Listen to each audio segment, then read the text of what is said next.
Bonjour à tous et bienvenue sur Chess.me pour une partie live. Je lance tout de suite un défi, enfin une offre.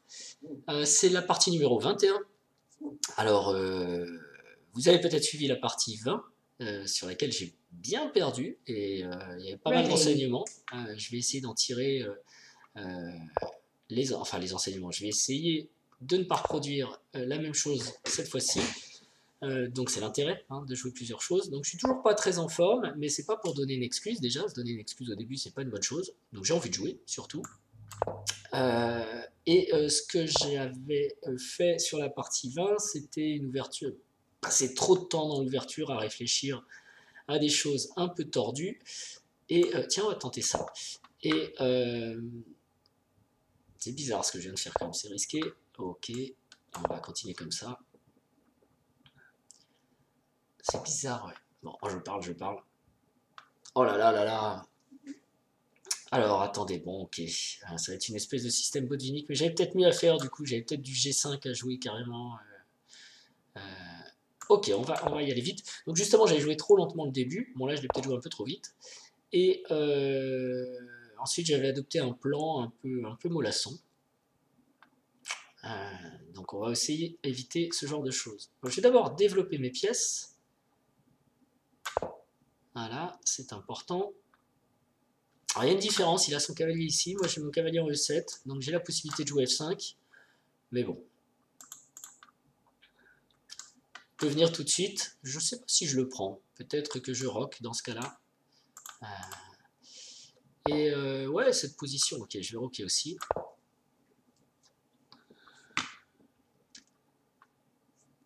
Donc c'est pas la grande forme, effectivement, mais c'est pas grave, on joue, et puis il en reste toujours quelque chose. J'ai appris quelque chose sur la partie 20, on verra ce que j'apprendrai ici.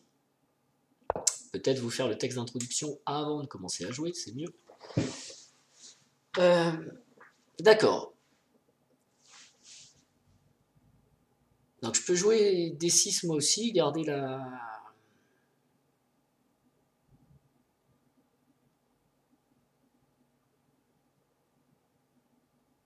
symétrie en quelque sorte. Ouais, D6 c'est un coup utile dans tellement de variantes qu'il faut le jouer, je pense.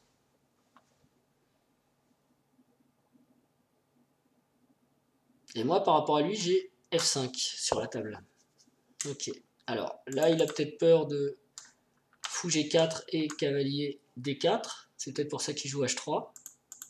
En soi, c'est pas un mauvais coup parce qu'il pourrait faire cavalier H2, cavalier... Enfin, roi H2, cavalier D2 ou cavalier E1 suivi de F4 lui-même. Mais quand même, ici, j'ai une petite cible. Donc, je peux jouer des coups comme fou E6, dame D7. J'aurais peut-être G4 qui peut retarder un peu mon avancée. Et ma question, c'est de savoir si moi je peux partir directement avec F5 ou si je lance, c'est un plan possible. Donc là tout de suite, parce que je pense qu'il me menace pas grand chose. Faut juste que je fasse attention à ça avec ça. Mais ici, j'ai toujours du F6 et si j'ai joué F5, dès que je vois arriver le fou en G5, je peux jouer H6 aussi.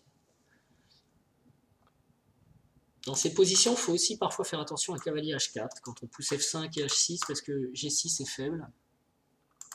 Donc en tout cas, c'est un plan. Finir le développement peut-être tout de suite. Fou E6 suivi d'F5. Ce qui pose problème parce qu'il a cavalier G5. Donc du coup, ce serait plutôt F5 avant fou E6. On peut peut-être même préparer aussi avec H6. Donc du coup, ce plan, il commence comment? Il commence avec fou E6, avec F5 ou avec H6? Avec H6, ça me paraît lent, mais c'est peut-être utile. En plus, il peut avoir l'impression que je fais un truc mou, que je fais comme lui, alors qu'en réalité, j'ai l'idée de jouer mon fou ici, ce qu'il veut peut-être faire aussi, lui. Et comme ça, sur fou E3, j'aurai roi H7. Dame D2, je tiens la case, et je suis prêt à jouer F5. Alors, c'est bizarre de se dire que le bon coup, c'est H6. Ok. Fou E6, j'ai dit j'aime pas, et je continue à pas aimer. F5 tout de suite. J'ai l'impression que ça fait des trous quand même. Et il peut jouer en plus fou E3, et je peux plus vraiment m'opposer. Ok. Et sinon, j'ai l'autre plan aussi avec A6, fou E3, tour B8, qui peut être intéressant en menaçant B5, avec une petite expansion. Je vais d'abord fixer quand même l'aile roi, donc il va penser que je fais bêtement comme lui, ça me va. Je peux faire roi H7 sur fou E3, c'est peut-être lent, hein, je sais pas. Peut-être que A6 était un meilleur plan. Il faut bien se décider. Donc mon plan c'est H6, roi H7, sur fou E3 notamment, pour défendre H6. Et ensuite je décide si je fais F5 ou A6, tour B8, pour un plan d'expansion à l'aile dame. En fait j'ai deux leviers, hein. Je vais avoir un levier ici sur B5 et un levier sur F5, et pour l'instant je sais pas trop. Celui sur F5 doit être plus intéressant parce que je pense que la situation de son cavalier ici peut être problématique. Ok, ça c'est une pièce que je ne peux pas laisser en place. Donc là je peux peut-être jouer fou E6.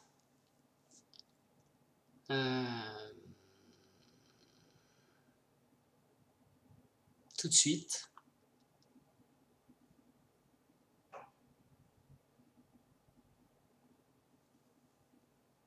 Sur fou E6 il ferait... alors il a peut-être cavalier prend E7.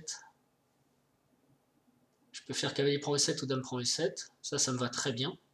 Dame prend E7 même, fini le développement. Donc ce serait pas un bon coup.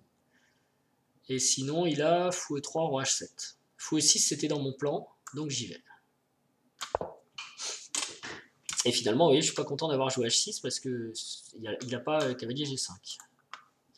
Et en même temps, je menace un petit peu, bon, je menace, c'est pas grand chose, mais dame D7 avec l'idée fou prend H3. Il y a un petit point faible là-bas, on sait pas. Par contre, ce que je peux plus faire, c'est cavalier prend évidemment. Alors, fou D2, ça peut vouloir dire dame C1 ou fou C3.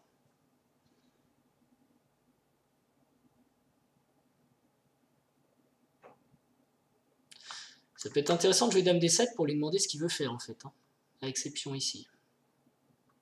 Bah, peut-être il jouera roi H2. Par contre, je peux peut-être jouer ici, parce qu'après, quand je pousse F5, il va y avoir un petit problème peut-être sur ce... Allez, j'anticipe. J'anticipe. Et donc là, je suis prêt à jouer F5. Je peux jouer cavalier D4. Et je vais commencer à regarder A6, B, tour B8 aussi.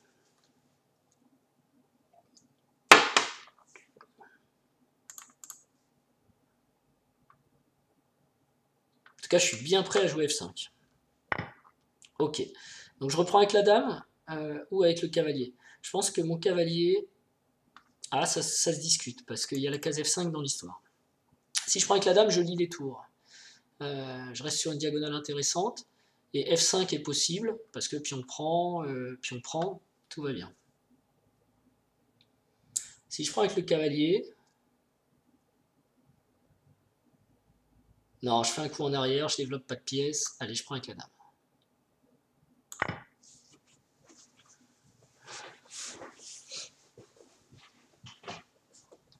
C'est fou comme quand on joue comme ça, qu'on explique comme le temps passe vite. J'en reviens pas à l'être. Ok, alors là, par contre, il va peut-être essayer de jouer. Il peut jouer B4 tout de suite pour lui.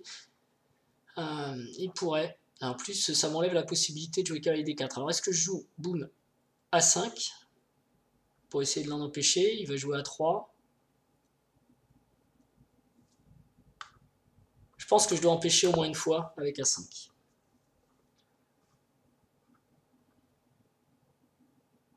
Et bah, du coup, il n'y a plus de F5 dans B5 dans l'histoire. Alors, ici, est-ce que je joue mon cavalier avec l'idée? Alors, il va jouer B5, puis on prend, puis on prend. Je peux le laisser prendre ici, je pense. Donc, tour A2. Là, je suis content. Je suis content de rentrer ma tour en A2 quand même, je pense. Donc, je peux envoyer F5. Où est-ce que je mets cavalier D4? Il va peut-être prendre aussi sur cavalier D4, et du coup, mon F5 va être moins fort. Parce qu'une des idées de F5, c'est peut-être aussi de pousser F4 derrière. Allez, on y va. Sur F5, il peut jouer cavalier H4. GG4. Cavalier prend, fou prend, pion prend, tour prend. Et sur cavalier H4, j'ai aussi cavalier D4 quand même. Allez, on va sur F5. Si pion prend. Alors ça paraît bizarre, mais... Ok, il s'en occupe pas du tout, il ignore, il a le droit, il joue vite par contre. Est-ce que j'ouvre? Je pense que je peux prendre une fois. Ensuite jouer tour à 2. Je peux peut-être gagner la paire de fous aussi, c'est quand même pas négligeable. C'est un point intéressant ça.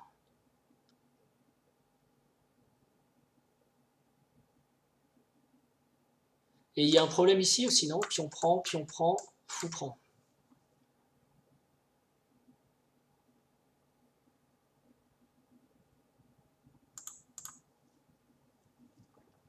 Je peux même prendre directement ici, ça menace quand même son cavalier. Il va peut-être pousser.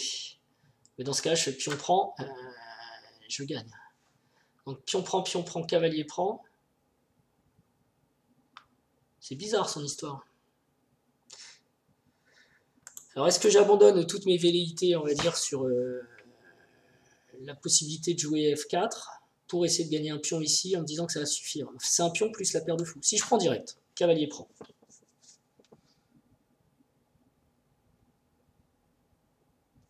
Il peut peut-être jouer sa dame en B3.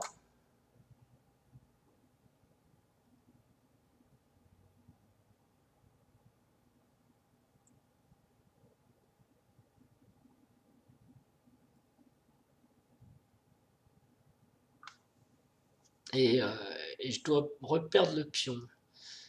Donc ça, c'est pas la bonne approche. Si je prends d'abord ici, je pense que le coup forcé, c'est pion prend. Et là, j'ai fou prend. Ça, c'est intéressant. J'attaque sa tour. Je pense que c'est mieux.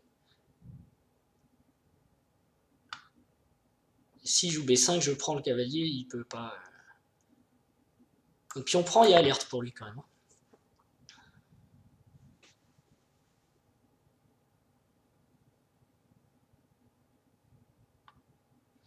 Et s'il pousse le cavalier, je peux peut-être prendre ici, je peux peut-être prendre ici. J'ai plusieurs options. Victory. Oh, je suis désolé, bon, l'abandon est un peu rapide.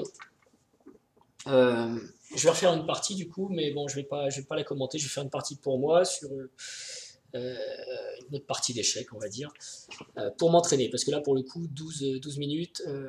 Donc ça, c'est évidemment sur Internet, les gens n'ont pas toujours envie de s'embêter. Il faut se forcer, peut-être, je pense, moi, quand on a une partie inférieure avec un pion de moins ou une partie difficile à jouer. D'abord parce que très souvent, quand même, et vous le savez, les parties se terminent en dehors du sens, c'est-à-dire ça part dans une direction, puis finalement il y a un grand retournement. Donc c'est possible de gagner des positions perdues, parce qu'il est tellement dur de gagner des positions gagnées. Et puis je pense que c'est aussi un bon exercice, parce que quand vous jouez en vrai des joueurs plus forts, vous souffrez, et donc il faut apprendre à se défendre, à essayer de s'en sortir, et si on est à l'aise dans ces positions inférieures, si on a l'habitude, ça peut nous rendre service, et donc là notre adversaire aurait peut-être dû jouer un peu plus. Ok, donc pas grand chose à dire. Sur l'ouverture, je regarderai de mon côté. En tout cas, je vous remercie pour votre fidélité, et je vous dis à bientôt. Au revoir.